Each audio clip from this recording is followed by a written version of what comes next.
मुलुंड दुर्घटनेप्रकरणी आरोपींना 18 तारखेपर्यंत पोलीस कोठडी, अटकेतील 5 आरोपींना 18 तारखेपर्यंत पोलीस कोठडी। राष्ट्रवादी काँग्रेस पक्षाच्या विधानमंडळ सदस्यांची सोमवारी साप्ताहिक बैठक, उपमुख्यमंत्री सुनेत्रा पवारांच्या उपस्थितीमध्ये पहिलीच बैठक मुंबईत होणार।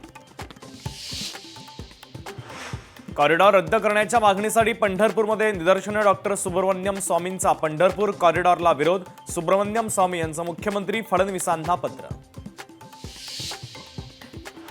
जयंत पाटलांच्या वाढदिवसाच्या निमित्तानं मुंबईमध्ये बॅनरबाजी, बॅनरमध्ये अजितदादा यांच्या आठवणींना उजाळा, हॅलो जयंतराव, वाढदिवसाच्या हार्दिक शुभेच्छा अशा आशयाचे झळकले बॅनर। भंडारा जिल्ह्यामध्ये महाशिवरात्री यात्रेसाठी एसटी महामंडळ सज्ज, प्रवाशांसाठी 129 यात्रा स्पेशल बस गाड्यांची सोय, दर 15 मिनिटांमध्ये सुटणार तीर्थस्थळासाठी गाड्या। अमरावतीमध्ये 5 न्यायाधीशांच्या घरी चोरी घटनेनंतर बच्चू कडूंची मुख्यमंत्री फडणवीसांवर टीका, राज्यात हिंदूच नाही तर न्यायाधीशही अडचणीत आहेत, बच्चू कडूंची टीका।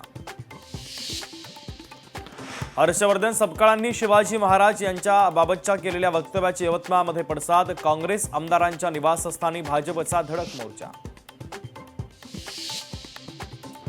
मोनोक्रोटोफॉसच्या वापरामुळे शेतकऱ्यांसह नागरिकांवर परिणाम गंभीर, तर डॉक्टर नरसिंह रेड्डी यांचं महत्त्वाचं विधान। काँग्रेस कार्यकर्त्यांवर गुन्हा दाखल करा, पुण्यामध्ये भाजपची मागणी, काँग्रेसच्या दगडफेकीत भाजप कार्यकर्ते जखमी झाल्याचा दावा।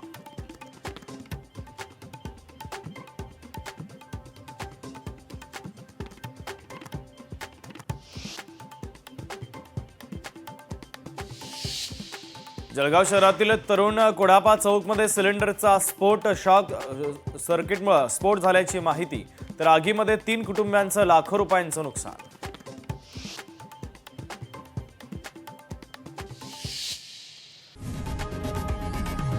लोकशाही मराठी ऐका, पहा, जागरूक रहा।